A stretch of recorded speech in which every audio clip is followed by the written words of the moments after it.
Hello दोस्तों, नमस्कार। स्वागत है आपका एडवांस एग्रीकल्चर यूट्यूब चैनल पर। आज की इस वीडियो के माध्यम से हम बात करेंगे टमाटर की उन्नत खेती।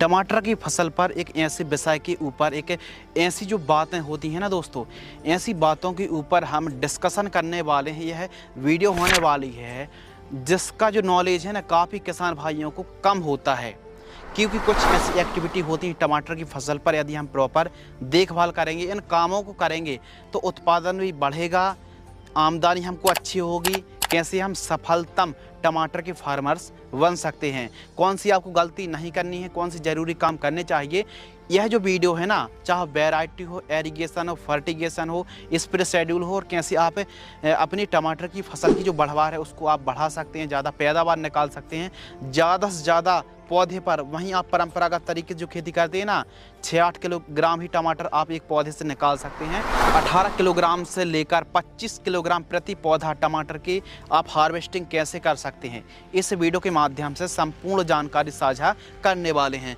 सबसे पहले दोस्तों बात करते हैं टमाटर की उन्नतशील किस्में जो कि हाइब्रिड हैं।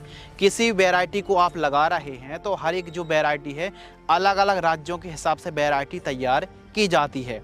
तो कोई नई वैरायटी का आप ट्रायल ले रहे हैं, नई वैरायटी को लगा रहे हैं, तो कोई नई किस्म को आप 1-2 बीघे पर लगा कर देखिए, 5-7 लानों को लगा कर देखिए, ट्रायल के रूप में उस जो वैरायटी का उसका डेमो लेकर देखिए। यदि उत्पादन अच्छा होता है तो उस किस्म का रकबा को आप बढ़ा सकते हैं। इन वैरायटी की भी जो उपज प्रोडक्शन जो क्षमता वैल्यू है वो काफ़ी अच्छी है, प्लस इन किस्मों में रोग बीमारी बहुत ही कम देखने के लिए मिलती हैं।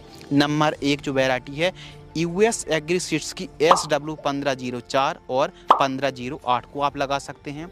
इनकी जो दोस्तों कीमत है, 10 ग्राम सीड्स की कीमत 680 से 700 रुपये के आसपास कीमत देखने के लिए मिलती है। सिजेंटा कंपनी की साहो TO 3251 F1 वैरायटी है, 10 ग्राम सीड्स की कीमत 700 से 800 रुपये। सेमनिस कंपनी की अभिलाष जो टमाटर की वैरायटी आती है, 10 ग्राम सीड्स की कीमत 550 से 600 रुपये।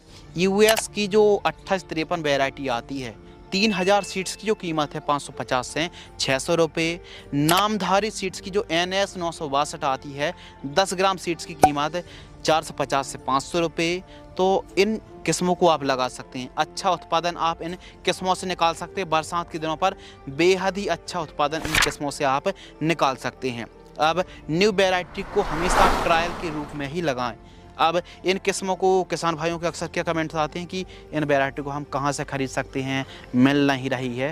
तो अमेजोन से भी आप खरीद सकते हैं, लिंक डिस्क्रिप्शन में दी गई है। कीमत ही पता कर सकते हैं। अब देखिए, राज्यों के हिसाब से, सिटी के हिसाब से कीमत कम और ज़्यादा भी हो सकती है, नो डाउट्स। बाकी रेट पता करने के लिए, खरीदने के लिए आप अमेजोन से भी खरीद सकते हैं, लिंक आपको डिस्क्रिप्शन में मिल जाएगी। अगले टॉपिक के और महत्वपूर्ण विषय एक्टिविटी के ऊपर बात करते हैं, पत्तों की कटिंग।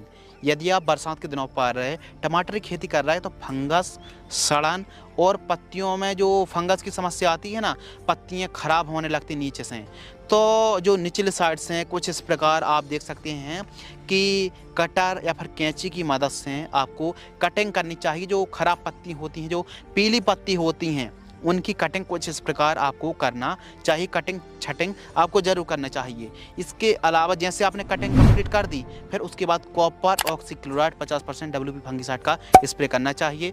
इससे साफ सफाई बनी रहती है, फसल स्वस्थ रहती है, फंगस मुक्त रहती है, फंगस बढ़ने से भी काफ़ी हद तक कंट्रोल हो जाता है।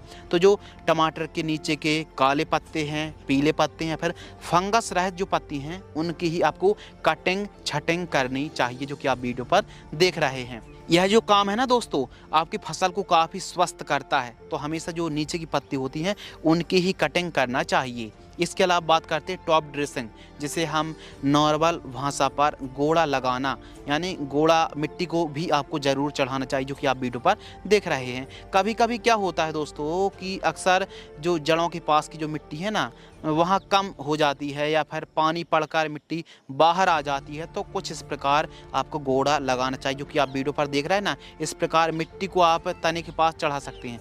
कुछ किसान भाई कहते हैं कि क्या जड़ें तो बाहर नहीं आ जाएंगी, कोई समस्या नहीं आएगी। फसल की एक अच्छी बढ़वार देखने के लिए इससे मिलने वाली है, फसल की स्वस्थ और काफ़ी अच्छी बढ़वार देखने के लिए मिलेगी। तो कब लगाएं? फर्स्ट जो गोड़ा है 35 से 40 दिन की फसल, सेकंड है आपको जो टॉप ड्रेसिंग है लगभग 80 से 90 दिन के आसपास की फसल होती है, तो सेकंड बार मजदूरों की मदद से कुछ इस प्रकार जो कि आप वीडियो पर देख रहे हैं, यह टमाटर पर गोला लगाई हुई फसल आप देख रहे हैं, विजुअलाइज देख पा रहे हैं। तो यह काम करने से ना काफ़ी अच्छा फ़ायदा होता है। अब बात करते हैं खरपतवार की रोकथाम, वीड कंट्रोल। तो देखिए, टमाटर की फसल पर रासायनिक खरपतवार नाशक का स्प्रे यदि आप करते रहेंगे तो एक दिन जो भूमि है ना वो पूरी तरह बंजर हो जाएगी। तो यूएस ने क्या किया था कि 18-19 दशक में बहुत ज़्यादा खरपतवार नाशक का स्प्रे किया था, उपयोग किया था, जिससे खरपतवार तो कंट्रोल हो रहे थे, लेकिन धीरे धीरे खरपतवार पूरी तरह कंट्रोल नहीं हो पा रहे थे। परिणाम स्वरूप ज़्यादा रासायनिक का उपयोग करना पड़ा, जिससे ज़्यादा से ज़्यादा खरपतवार तो कंट्रोल हो रहे थे, लेकिन धीरे धीरे कंट्रोल होना भी बंद हो गया। रासायनिक का जो मात्रा बढ़ाने से जो उत्पादन है, पैदावार है, वो घट गई और भूमि काफ़ी हद तक बंजर होने लगी थी। तो फिर उन किसान भाइयों ने धीरे धीरे कृषि यंत्रों का उपयोग करके, जैसे कोल्पा है और जो कि आप वीडियो पर देख रहे हैं, high electricity flame sparking machine को आप वीडियो पर देख रहे हैं, यह यूएस और फॉरेन कंट्री पर काफ़ी ज़्यादा चलाई जाती है। इससे खरपतवार जो है ना वो स्पार्क से, इलेक्ट्रिसिटी से कंट्रोल हो जाता, कोई खरपतवार नाशक स्प्रे करने की आवश्यकता नहीं है। नई नई मशीनों का आविष्कार किया जिससे खरपतवार को हम कंट्रोल कर सकते हैं और इससे खरपतवार नाशक का स्प्रे ना करना पड़े। तो खरपतवार को कंट्रोल करने के लिए हमारे किसान भाई भी कुछ ऐसा कर सकते हैं, क्योंकि वैसे भी इंडिया पर जुगाड़ चलते हैं। तो आप कोल्पा की मदद से या फिर देसी जुगाड़ की मदद से आप खरपतवार नाशक का टमाटर की फसल पर स्प्रे ना करें। इसकी बजाय दोनों बेड के बीच में यदि खरपतवार उग चुका है तो मजदूरों की मदद से निराई गुड़ाई करें या फिर मशीनों से कोल्पा चलाकर खरपतवार को कंट्रोल कर सकते हैं। पावर बीडर या फिर पावर टीलर की मदद से भी खरपतवार को आप कंट्रोल कर सकते आसानी से। तो ठीक उसी प्रकार यदि हम पावर बीडर मशीनों की मदद से यदि हम हेल्प लेंगे, मजदूरों की हेल्प लेंगे और खरपतवार नाशक का स्प्रे नहीं करेंगे ना, तो जो भूमि एकदम स्वस्थ रहेगी और उपजाऊ क्षमता भी काफ़ी अच्छी रहने वाली। तो खरपतवार नाशक स्प्रे आपको बिल्कुल भी नहीं करनी चाहिए। यदि हमारी टमाटर की फसल पर खरपतवार का जमाव रहता है तो इससे माइट्स है, थ्रिप्स है, वाइट फ्लाई और फंगस को बढ़ने का अवसर मिल जाता है, फैलने का और भी ज़्यादा मौका मिल जाता है। तो इसलिए साफ सफाई रहना बहुत ज़्यादा ज़रूरी है। फसल चक्र को आपको अपनाना चाहिए और 2-3 बार आपको बेसल डोज जरूर प्रयोग करना चाहिए टमाटर की फसल पर एक अच्छी पैदावार निकालने के लिए। तो जो बेसल डोज है, NPK वाला आप कॉम्बिनेशन भी ले सकते हैं। NPK 12-32-16 50 kilogram, micro nutrient 10 kilogram और रीजेंट GR दानेदार इंसेक्टिसाइड 5 किलोग्राम, इन सभी को मिक्स करके प्रति एकड़ की दर से जब आप पौधरोपण कर रहे हो उस समय भी प्रयोग कर सकते हैं। या फिर SSP 50 kilogram, DAP 50 kilo, MOP 25 और रीजेंट 5 किलोग्राम। तो इनका भी प्रयोग आप अपनी पूरी फसल की लाइफ साइकिल पर 2 से 3 बार बेसल डोज जड़ों से 7 से 8 इंच दूर जड़ों के पास दे करके आप दोस्तों सिंचाई कर सकते हैं। बेहतर आपको रिजल्ट मिलेंगे। बेड तैयार करते समय भी इन कामों को आप करा सकते हैं। बेड की जो चौड़ाई रखनी है वो 2.5 फीट रखनी है, बेड की ऊंचाई 1 से 1.5 फीट, बेड से बेड की दूरी 3 फीट और सेंटर से सेंटर की दूरी 5 फीट रखनी चाहिए। बरसात पर बेड ऊंची बनाएं, गर्मियों पर बेड चौड़ी बनाएं, ध्यान रखिए। अगर टाइमिंग के ऊपर बात करें तो वैसे तो आप 12 महीने टमाटर की खेती कर सकते हैं। बरसात के लिए जुलाई से अगस्त के मध्य पौधरोपण करें, गर्मियों के दिनों पर फरवरी से मार्च और सर्दियों पर अक्टूबर से नवंबर के मध्य आप पौधरोपण कर सकते हैं। मल्चिंग पेपर, देखिए मल्चिंग पेपर जो है ना, इससे लगाने से जड़ों का ज़्यादा विकास होता है, खरपतवार का जमाव नहीं होता है, कीट नियंत्रण होते हैं, कम सिंचाई की आवश्यकता पड़ती है, मिट्टी में नमी बरकरार रहती है, पानी का वाष्पीकरण नहीं होता है, खेती में जो मिट्टी का जो कटाव है ना वो नहीं होता बरसात के दिनों पर। इसके अलावा पौधे लंबे समय तक सुरक्षित रहते हैं। इसके अलावा पौधे को प्रॉपर न्यूट्रिएंट मिलते हैं और साथ ही दोस्तों ब्लैक और जो सिल्वर वाला है ना, ऊपर साइड सिल्वर और निचले साइड ब्लैक वाला मल्चिंग पेपर आपको लगाना चाहिए। तो काफ़ी ज़्यादा फ़ायदे हैं। यदि मल्चिंग पेपर नहीं लगाते हैं तो आप सूखे घास को भी कुछ इस प्रकार बिछा सकते हैं। जो घास होता है उसको भी आप बिछा सकते हैं, इससे खरपतवार का जमाव नहीं होता है।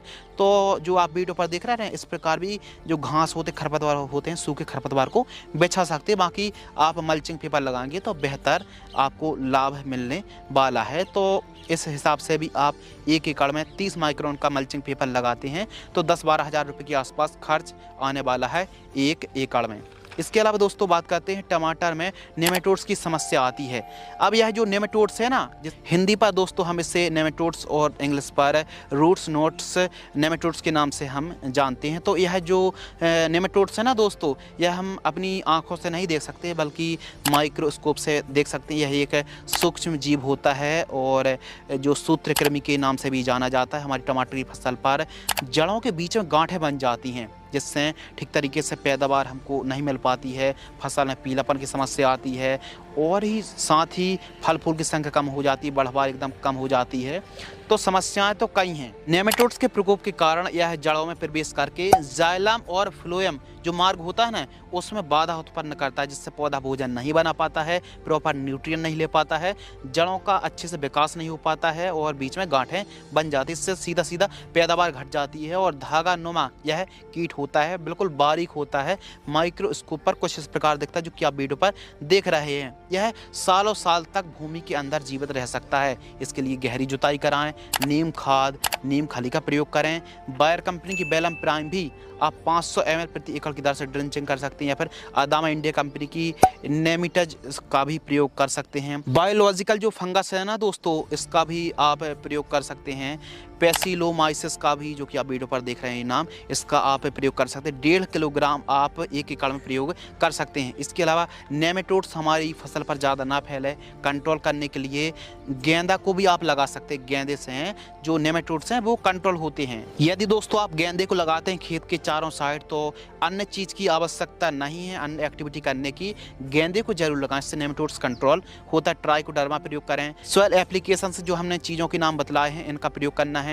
इसके अलावा ढेंचा की भी आप खेती कर सकते हैं। यह ऑर्गेनिक खाद होती है और हमारी फसल को उपजाऊपन बनाती है। तो ढेंचे की खेती करके आप ठीक तरीके से प्लोविंग करा दीजिए। जब वो तैयार हो जाती है तो फसल चक्र अपनाना चाहिए और साथ ही कार्बोफ्यूरॉन 1.5 किलोग्राम प्रति हेक्टेयर की दर से भी प्रयोग आप कर सकते हैं। यह दोस्तों जो आप फोटो पर नाम देख रहे हैं ना, ये टमाटर की फसल पर और बैगन की फसल पर यह नेमेटोड्स काफ़ी ज़्यादा परेशान करता है। नेमेटोड्स की रोकथाम के लिए गेंदे को लगा सकते हैं, सेवंती को लगा सकते हैं बीच बीच में, सतावर और साथ ही सरसों को भी आप लगा सकते हैं। यदि टेम्परेचर और ह्यूमिडिटी दोस्तों बढ़ती है ना, तो इसका प्रकोप और भी ज़्यादा बढ़ जाता है। तो इसलिए प्रॉपर सिंचाई करना ही बहुत ज़्यादा ज़रूरी है। तो इन बातों को ध्यान रखें। पौधरोपण करने से पहले 2 बार ट्राइकोडर्मा जरूर चला दीजिए। 500 ग्राम 15 दिन पहले चलाएं और जिस दिन पौधरोपण करना है उससे 1-2 दिन पहले फिर से 500 ग्राम ट्राइकोडर्मा को चला दीजिए। और ट्राइकोडर्मा के साथ कोई भी रासायनिक का प्रयोग नहीं करना चाहिए।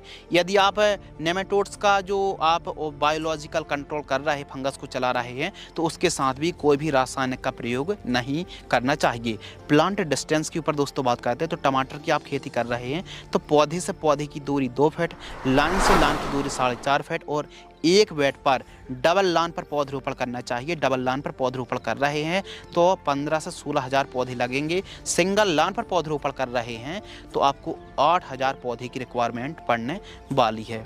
तो इस हिसाब से यदि आप आवश्यकता अनुसार इन बातों को फॉलो करेंगे तो काफ़ी अच्छी बढ़वार देखने के लिए मिलेगी। अब बात करते हैं दोस्तों ड्रिंचिंग शेड्यूल।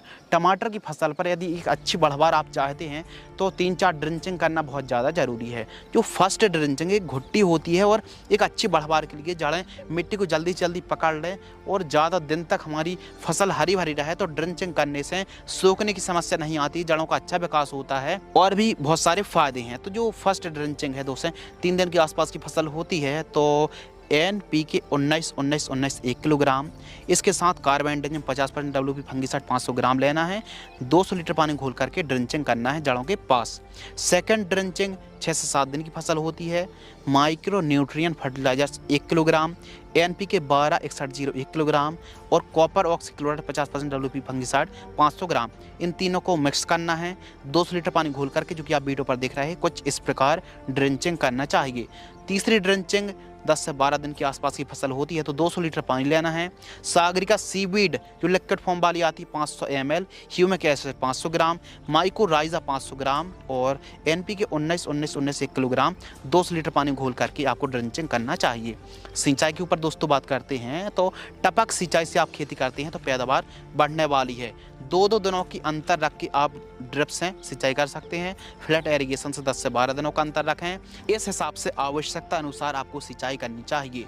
नर्सरी की रोपण करने से पहले डाव एग्रोसाइंस की डेलीगेट यानी स्पाइनोटोरम 11.7% SC इंसेक्टिसाइड 2 ml प्रति लीटर की दर से आपको स्प्रे करना चाहिए, जिससे नर्सरी कीट मुक्त रहे और अच्छी पैदावार देखने के लिए मिले। यदि अधिक बरसात हो रही हो तो आपको क्या करना चाहिए, अधिक फंगस आते हैं, मौसम खराब होता है, अधिक टेम्परेचर और सड़न की समस्या यदि होती है तो इसके लिए देखिए बहुत ज़्यादा बरसात हो रही है तो कुछ ज़रूरी जो बातें जो सभी किसान भाइयों को पता नहीं रहती है, कुछ ही किसान भाइयों को यह बातें पता रहती हैं। इन बातों को फॉलो करेंगे तो बहुत फ़ायदा होगा। तो इसके लिए बरसात के दिनों पर सल्फर की डस्टिंग कर सकते हैं, कॉपर की डस्टिंग कर सकते हैं और साथ ही कार्बेंडाजिम प्लस मैंकोजेब की भी आप डस्टिंग कर सकते हैं। तो डस्टिंग करने से जो पाउडर होता है ना फंगिसाइड का, उसकी डस्टिंग ब्रॉडकास्ट करना है, स्प्रे करना नहीं है, डस्टिंग करना है। तो कपड़े की मदद से भी, कपड़े की पोटली बनाकर भी डस्टिंग कर सकते हैं। यदि ज़्यादा बरसात हो रही हो और बरसात होने की संभावना हो तो देखिए कम से कम 2 घंटे तक तो बरसात नहीं होनी चाहिए यदि भरपूर आप रिजल्ट चाहते हैं तो। इसके साथ सिलिकॉन चिप को मिलाना जब भी आप स्प्रे कर रहे हैं, और यदि आप सिस्टमिक कीटनाशक है, सिस्टमिक फंगिसाइड का स्प्रे करेंगे तो बेहतर आपको रिजल्ट देखने के लिए मिलने वाला है। टमाटर की फसल पर स्प्रे के साथ साथ आप जो भी आप टमाटर की फसल पर स्प्रे कर रहे हैं ना, थोड़ा सा NPK का स्प्रे करने से परहेज कर सकते हैं। यदि आप स्प्रे के साथ NPK को मिक्स कर रहे हैं, चाहे 1261 हो, 0050 हो, 13045 हो, तो इनका यदि मिक्स करके स्प्रे करते हैं ना तो इससे पता है नुकसान क्या होता है। जो आप फंगिसाइड ले रहे हैं, जो आप कीटनाशक ले रहे हैं, इनका मिक्स करके स्प्रे करने से फंगिसाइड और इंसेक्टिसाइड के रिजल्ट कम हो जाते हैं। टमाटर की फसल पर खाद और स्प्रे प्रबंधन के ऊपर दोस्तों बात करते हैं तो टमाटर की फसल पर आपको नीला ट्रैप लगाना चाहिए, पीला ट्रैप है, लाइट ट्रैप है, नीम ऑयल का स्प्रे करें, फेस ऑयल है, इमिडाक्लोप्रिड है, एसिटामिप्रिड है और एसीफेट का स्प्रे कर सकते हैं। स्टार्टिंग पर प्रोफेनोफॉस है, साइपरमेथ्रिन है, डाइमेथॉइड है, पेप्रोनिल है, थार्मोथोक्सोन है, लेमडासालोथ्रीन है, कार्बोसल्फान का स्प्रे कर सकते हैं, पारिप्रॉक्सीफेन का स्प्रे कर सकते हैं, एमामेक्टिन बेंजोएट का भी आप स्प्रे कर सकते हैं, जो कि आप क्वांटिटी देख रहे हैं वीडियो पर। यह दोस्तों जो डोज है ना वो 15 लीटर की दर से हैं और बीच में गेंदे की 3-4 लाइन बीच बीच में आपको ज़रूर लगाना चाहिए और ज़्यादा खाद ना देना पड़ रहा है तो शुरुआत में आप जीवामृत को चला सकते हैं, ट्राइकोडर्मा है, ह्यूमिक एसिड है, गोबर की खाद का प्रयोग कर सकते हैं, मुर्गी खाद है, सरसों की खली है, नीम खली है, इसके अलावा वर्मी कंपोस्ट है, जीवामृत है, बीजामृत है, मिल्क का स्प्रे कर सकते हैं, फिटकारी का प्रयोग कर सकते हैं, नीला थोता है, इसके अलावा बोरॉन है, कैल्शियम नाइट्रेट है, मोलिब्डेनम जैसे पोषक तत्व हैं, फेरस सल्फेट है और चिलेटेड माइक्रो न्यूट्रिएंट है, कैल्शियम, इनका प्रयोग आप कर सकते हैं। तो इस हिसाब से आवश्यकता अनुसार आप खादों का प्रयोग करना चाहिए। टमाटर की फसल पर कीट प्रबंधन के ऊपर बात करें तो यह जो फोटो पर आप देख रहे हैं ना, कई प्रकार के कीटों का प्रकोप देखने के लिए मिलता है। प्रमुख रूप से लेट ब्लाइट है, अर्ली ब्लाइट, फल छेदक, विल्ट की समस्या आती है और साथ ही प्रमुख रूप से टमाटर में क्रैकिंग की समस्या आती है, माइट्स है, ब्लैक थ्रेप्स है और साथ ही लीफ माइनर की समस्या देखने के लिए मिलती है। गलन की समस्या आती है बरसात के दिनों पर कुछ ज़्यादा। तो बीमारी तो कई हैं। देखिए बीमारी के लिए जो स्प्रे शेड्यूल है वीडियो को आप पॉज करके भी देख सकते हैं, फर्स्ट स्प्रे, सेकंड, थर्ड, इस हिसाब से 6-7 महीने तक का हमने स्प्रे शेड्यूल जो बतलाया है वो यदि लॉजिक लगाकर, विवेक लगाकर, अनुभव लगाकर यदि स्प्रे शेड्यूल चलाते हैं तो बेहतर रिजल्ट देखने के लिए मिलेगा। डोज जो बतला रहे हैं दोस्तों वो 15 लीटर की दर से बतला रहे हैं। 15 लीटर का जो पंप आता उसकी दर से आपको स्प्रे शेड्यूल चलाना चाहिए। इसके अलावा टमाटर की फसल पर यदि कीट का प्रकोप कम है तो गैप को बढ़ा भी सकते हैं। इसके अलावा बात करते हैं टमाटर की फसल पर बंधाई। तो आवश्यक सामग्री जो है ना, बांस के टुकड़े मजबूत होना चाहिए। देखिए टमाटर की जो वैरायटी है वो शाखा वाली टमाटर है। यदि टमाटर की बंधाई करेंगे तो 80% ज़्यादा पैदावार मिलने वाली है।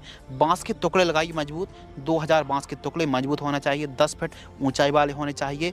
पैड वायर की आवश्यकता पड़ेगी 50 किलोग्राम, यह 140 से 150 रुपये प्रति किलोग्राम का रेट देखने के लिए मिलता है। सुतले की आवश्यकता पड़ेगी 50 किलोग्राम बंधाई के लिए एवं टमाटर की 8 से 10 बंधाई करनी चाहिए। अब जो टमाटर की बंधाई है पैड वायर 3 लेयर पर खींच के कुछ इस प्रकार बंधाई करें। अब जो पौधा है ना उसकी शाखाएं यदि लेफ्ट साइड की शाखाएं हैं ना, यदि वो लेफ्ट साइड जा रही हैं तो उस शाखा को राइट साइड की रस्सी में बांधना चाहिए।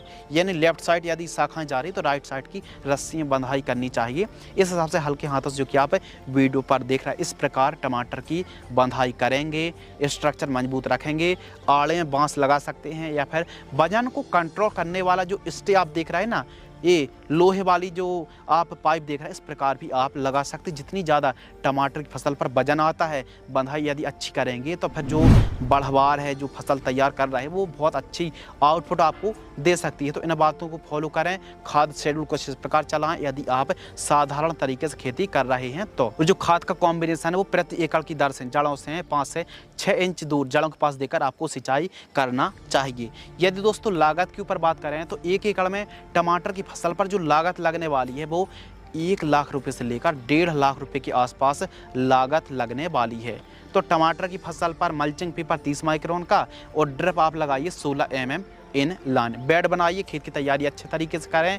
और हाँ दोस्तों, टमाटर की फसल पर एक अच्छी पैदावार के लिए बोरॉन है और कैल्शियम नाइट्रेट का प्रयोग आपको जरूर करना चाहिए। साथ ही यदि हम बाजार भाव के ऊपर बात करें तो हमारे किसान भाइयों को एक एवरेज जो रेट देखने के लिए मिलता है 15 रुपये से लेकर 10 रुपये से लेकर 30 रुपये 35 रुपये प्रति किलोग्राम तक का रेट देखने के लिए मिलता है। उत्पादन के ऊपर दोस्तों बात करते हैं तो टमाटर का जो उत्पादन है वो आप 80 से लेकर 90-95 टन तक आप 1 एकड़ से उत्पादन निकाल सकते हैं यदि आप व्यवस्थित तरीके से, वैज्ञानिक तरीके से खेती करते हैं। उत्पादन भूमि के हिसाब से, केयर के हिसाब से, फर्टिगेशन, इरिगेशन और स्प्रेइंग के हिसाब से जो उत्पादन है वो घट और बढ़ भी सकता है। लाइफ साइकिल के ऊपर दोस्तों बात करते हैं, टमाटर की जो लाइफ साइकिल है ये 8 से 9 महीने बड़े आराम से चलने वाली है यदि बंधाई करेंगे, केयर करेंगे, देखभाल करेंगे तो इस हिसाब से केयर करेंगे। और मुनाफा नेट प्रॉफिट के ऊपर अगर हम दोस्तों बात करें तो टमाटर की फसल पर सभी लागत को काटकर आप 1 एकड़ से